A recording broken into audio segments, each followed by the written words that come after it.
good friends told me, no, you can't celebrate until after all the paperwork is signed, everything is done, because I remember my first deal. I was so excited.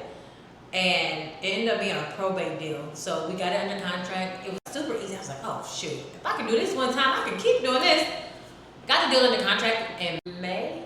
I didn't close to October because it was probate. So I was so excited.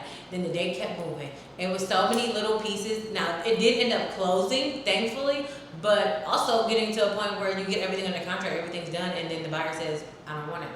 Or the seller says, no, I don't. Now, there are stipulations, there are things that aren't money deposits that get lost due to people pulling out of deals last minute. But a lot of times, if you don't have a written contract with some people, you don't get any money if your buyer pulls out or if your seller pulls out. You're just asked out. And now you've spent upwards of $1,000, $1,500, $2,000, $3,000, $4,000, $5,000, who knows, depending on the price of the house, what you're spending on the front end for the deal to not close. And then you got to do the process all over again. My stomach literally dropped the first time a buyer said to me, I didn't want the property, and we had went through all of it. It was the worst feeling in the world, but I had to realize that if I wanted to stay in this game, I had to understand that that's going to happen, and to always keep the next deal rolling.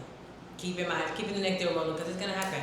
And it sucks, but I feel like people don't realize how often that does happen in some cases. Yeah. Whether it's because the buyer did something stupid at the end, or the seller decided, hey, I don't want to sell it, no, grandma said I can't. It's in probate, and the probate case lasts 2 years, and you're thinking that you're about to get a check, and it doesn't happen. So remember,